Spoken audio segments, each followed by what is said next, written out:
I don't know what to do. Part of me feels like I should end it, but then I think maybe I'm overreacting. We've been together for so long and it feels wrong to just walk away. I can see how heavy this decision feels for you. Ending a relationship is never easy, especially when there's a history. It's important to take time to reflect on whether staying or leaving is the best choice for your well-being and goals. Do you want to walk through a skill that might help with that decision? I guess so. What skill are we talking about? It's appropriately called Ending Relationships from the DBT Interpersonal Effectiveness module. This skill helps you evaluate whether a relationship is either destructive or interfering with your life, goals, or well-being. Destructive? Like abusive? That could be one example, yes.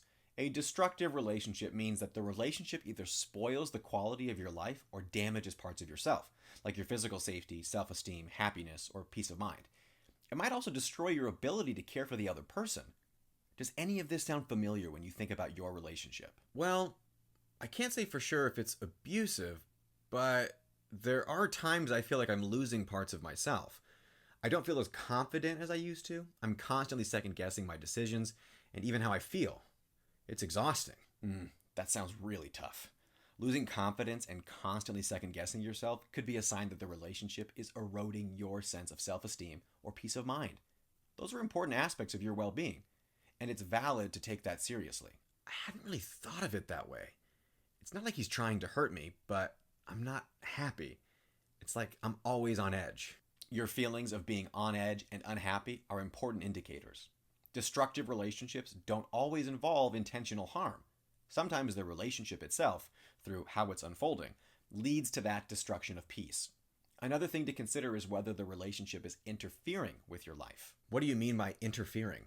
An interfering relationship is one that makes it difficult for you to pursue your personal goals, enjoy your life, or maintain your relationships with others. It could be blocking you from doing things you love or affecting your connection with other people you care about. Does your relationship make it harder for you to focus on your goals or enjoy things that matter to you? Yeah, I've noticed that. I used to be so driven with my career and hobbies, but now I feel like everything is about making sure the relationship doesn't fall apart. I've even stopped spending as much time with my friends. It feels like everything else in my life is on hold. Lou, that sounds really challenging. It's like the relationship has become something that's interfering with your ability to live your life fully and pursue what's important to you. Yeah, and when I think about that, I feel guilty. Like, am I being selfish for wanting more than this? It's not selfish to want a life where you can thrive and pursue your goals. The key here is to look at the facts without judgment. Is this relationship destroying or interfering with your ability to feel safe, happy, or fulfilled? If so, it might be time to consider whether ending it is the healthiest step for both you and your partner.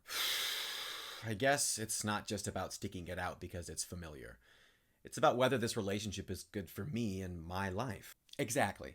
It's about recognizing your worth, your needs, and your goals. You deserve relationships that support you and allow you to be your best self. If a relationship is destructive or interfering, letting go might create space for healing and growth.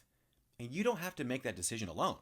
You can take time to reflect and gather support if you need it. I'll think about it. This helps. It gives me a clearer way to look at what's going on. Thanks, DBT Fairy. Of course. I hope you're proud of yourself for thinking about this, and please give yourself lots of compassion. This can be quite painful.